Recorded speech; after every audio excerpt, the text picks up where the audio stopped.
Hey everyone, welcome to 2 Car Pros. Today we're going to be showing you how to replace the front brakes and pads for a 2002 Toyota Highlander. The driver's side is exactly the same as the passenger, so I'm just going to show the driver's side. Let's go ahead and jump into it. Alright, so the first thing we're going to do is turn the wheel to the left because we're working on the driver's side. If you're working on the passenger side, you would turn it to the right. So we're going to turn this whole assembly here. If you have the key in neutral, it should the steering should be unlocked so you can turn it, just to make it a little easier to work on. Now, if you didn't want to do that, you don't have to, but why make it harder on yourself if you don't have to? The next thing we can do is remove these two 13mm bolts that hold the caliper onto the mounting bracket. Now, be careful when you've removed these fully, because that means the caliper could fall off if it's not wedged on there great. And that's 2. Now we can take our caliper off. Now sometimes these get stuck, so you might want to put a large prying implement into here and kind of jimmying it outward, but never jimmy left to right, always go up and down. So we can store that safely on top of where our shock tower attaches to our spindle here. So that's what it looks like when it's stored properly. Now, if you want to zip tie this to the upper shock tower, or any way that's a little more secure, that is totally, make sure this isn't hanging by the brake line. The next thing we can do is remove these two 17mm bolts that hold the caliper mounting assembly to our brake assembly. So they're 17mm. You could use a breaker bar in this situation, or if you have an impact gun, that'll work too. But a breaker bar will work just the same. And when you remove this top bolt, keep a hand on the rotor because it can fall off at this point. And a hand on the caliper mount, because that too can fall off and smash your toes, and that's no fun. So it's at this point we can just remove our caliper mounting assembly, and now we are free to remove our brake rotor, making sure that we don't drop it on us. Alright, so my rotor is pretty stuck on there. Now before you take a hammer and just start going crazy on it, we're going to go ahead and put our lugs back on to protect the studs. Because if you damage one of those studs, guess what? You're replacing it. So why don't we just cut out some work for ourselves. You could tighten these and maybe hope the rotor will pop off that way. I've never really had luck doing that. I usually just end up bounding everything up and it's not very good, so this is my preferred method. You gotta remember, we're replacing this rotor, so you don't have to keep it nice or anything. If you're gonna have the rotor remachined, which I'm against, I'm always for buying new rotors, you probably don't want to do it this way in case you hit that braking surface. I'm not sure how much they're willing to machine that down, and besides, rotors are like $40.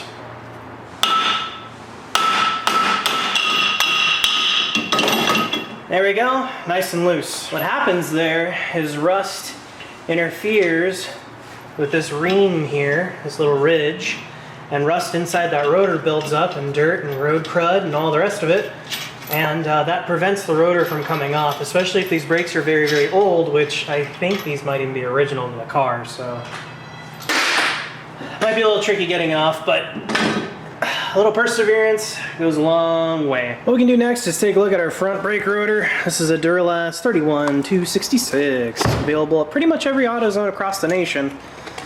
We'll go ahead and take that out of the box and take a look at it. So what you want to make sure on this one is its relative size and shape. You make sure it has the correct amount of stud holes, and that's pretty much it.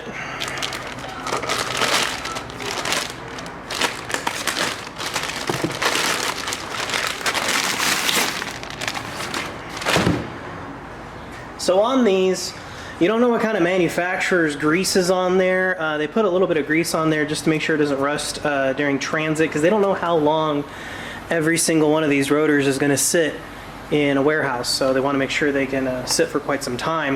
We can just clean that off with some either brake clean or carburetor spray, doesn't matter which. Make sure there's no grease on these bad boys. Clean off both sides, both braking surfaces, and you can even feel it too. This is not greasy anymore and it feels very, very dry, which is what you want. So we can set this aside. So these are the brake pads we're going to be working with today. They're a Bosch PB884, link down below in the description. Now when you buy brake pads, they come with both sides, left and right, so you only need to buy one of these, but the rotors you need to buy two. So it comes with a nice new mounting hardware, it comes with our new brake pads, and typically they're just 4 of the exact same ones, and they're interchangeable side to side. So sometimes they'll have like a wear indicator, so you just want to make sure one wear indicator goes on each side, but these don't have a wear indicator, so we are good to go on that front. Now we can deconstruct our old brake pads, and we're going to keep, these are really worn, we can keep one of them, this one here, because we're going to need it later, so hold on to this one.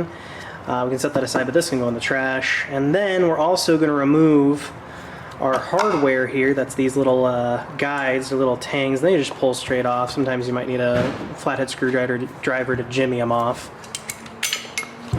So these just come off real easy like. So we can throw those in the trash. Don't need those anymore because our kit came with new ones. So on slide bolts, if they don't slide real good, like these do not, see, it's a lot of effort to push these in and out. What we're going to do is take them out completely, remove the boot from the slide, like this. Just be general not to rip them. And do your best to clean inside of there, but I understand it's a little difficult and tricky, so what we're going to do is get some carburetor spray, spray this, slide, make sure it's nice and clean. We can even insert this back in here to try to get out some of the old gross grease. You're not going to get this completely super clean, but what you want to do is then, see what a lot of people do is they'll put this boot back on like this and then try to insert it and it won't go in. The trick here is to insert the boot first, like that. So that's nice and ready for us. Now, for your grease, this brake kit came with some grease here, but I'm going to use this synthetic wheel bearing grease. Works pretty good, and I have a boatload of it. And you just want to apply some grease here just to keep everything nice and lubed and happy. Don't go crazy on the amount of grease you need either. It just needs a bit. And we can reinsert that, pushing that all the way down. Now you can see how much springiness that has. It's quite a bit better, and it moves quite a bit easier. Look how nice that is now. That is perfect. So I can do that to the other one as well. That off, remove the boot from it. This one looks better actually. And it's interesting, the slides are technically different. The other one had a little plastic tang at the end. This one doesn't, so that's why I like doing them one at a time. So that way I can't mess them up. Clean as you reasonably can get it. Doesn't have to be space grade clean or anything. Put the boot back in like that, making sure that's nice and sealed, and then we can apply our grease just like before. There's not like a manual on how much exact grease it needs, just, you know, enough. And then we can insert that in all the way down, make sure it seals just like that, and then look how nice and springy that is. That's exactly what you're looking for. That is perfect. Okay, so our wear indicators actually came in that hardware pack, so I think you can just affix them to whatever brake pad you want. So on this brake pads holder, it looks like they want the long tang, because there's two tangs, there's a short tang and a long tang. Long tang needs to hang outboard. That's the way it looks like it goes on. So that way your long tang is facing outward from the rotor. So that's what that should look like. See how the long tang is facing outward? Because the clips are different. There's a right and left-handed clip, so that's a left-handed one, I believe, and this one's a right. So we just want to replace these clips and make sure our long tang here is hanging outboard, just like that. That's perfect. So we have both of our long tangs here pointing outward from the rotor. So we can do that for the top as well. Some people, them being not me, like to apply grease in here on these channels to make the pads glide easier. Here's why I don't do that. Because your brakes get hot, and when grease gets hot, it gets liquidy, and if that grease were to get on your braking surface, well, they're not going to work very well. And not functioning brakes is kind of the opposite of what you want. So if you want to put grease on there, more than welcome to do so. Just know that I don't recommend it due to reduced braking performance. So like the old pads, what we're going to do is take this wear indicator and just plunk it on that little cutout there. No special tool there. So what that does is as the brake gets worn away, this will start squealing on the rotor telling you, hey, change your brakes soon. So we can see that this one, this is our replacement here, what we're replacing. You can see that this is down to the wear indicator and was making a really nice squealy sound. So you do need those. Some people don't install them. I do, especially if it's not for my personal vehicle. And all the brake pads are identical, so you can just load them up. On this application, I'm gonna put the one with the wear indicator inborn because that's the way it was from factory. It probably doesn't matter which way you want to put that. So you can just load those in, just like that. And you could also put the brake pads on after you've put this in, but sometimes it's easier to do it on the bench and then just drop the whole assembly in all at once.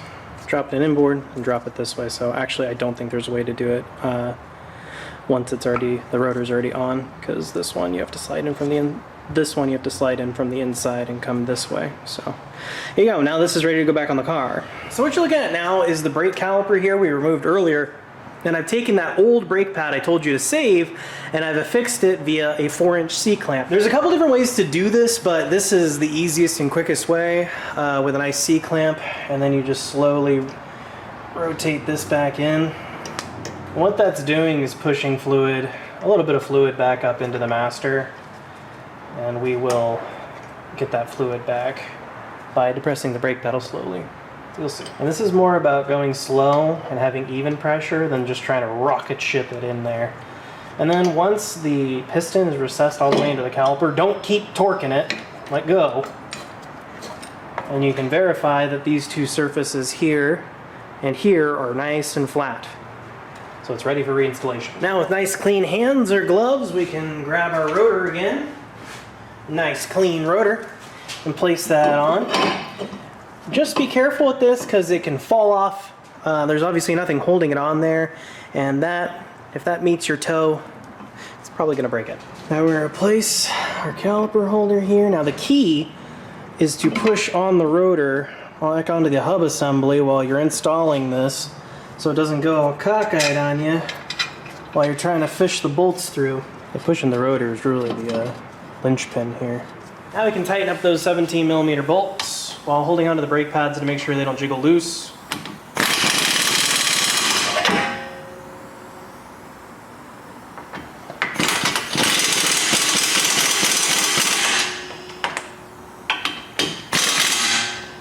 If you don't have an impact gun, which that's fine, pretty tight with a breaker bar is the torque spec you're looking for. Now we can replace our brake caliper here. Now, pay attention to how these slides are angled, because if your brake caliper is not going on, either you need to squeeze this, push the rotor back onto the flange surface, or these slides are not rotated correctly. So just pay attention to how those would articulate to get the caliper on. And you can also push them inward too, because they have a little bit of a boing to them. And snug up those 14mm bolts here.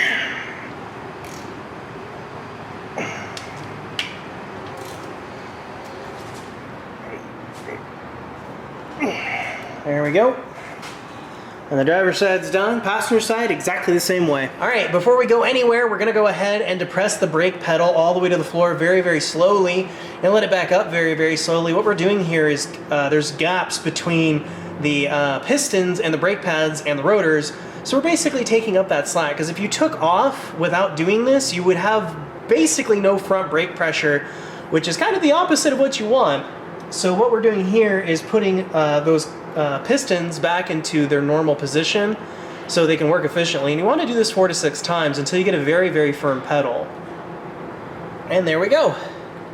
So that's how to replace your brake pads for a Toyota Highlander from that generation. I didn't show how to depress the brake pedal exactly on this make and model, but it's the exact same procedure. And before you take this thing out on the road, you need to brake in your brake pads, which you're going to take the vehicle to about 10 miles an hour, touch the brakes lightly, that way the brakes and pads or the brake pads and rotors come into contact with each other. That's going to create a dust, and that's going to, as the wheel rotates, that dust is going to kind of floof out, and you don't want that dust to build up. So you're going to do a nice little 10 mile an hour brake touch for about maybe 5 or 6 times. That will brake in your brakes properly, because they're two machine surfaces and you need to introduce them to each other gradually, and do that by lightly touching and letting off. With all of that wrapped up, thank you so much for watching. Make sure you're subscribed, and I'll see you next time.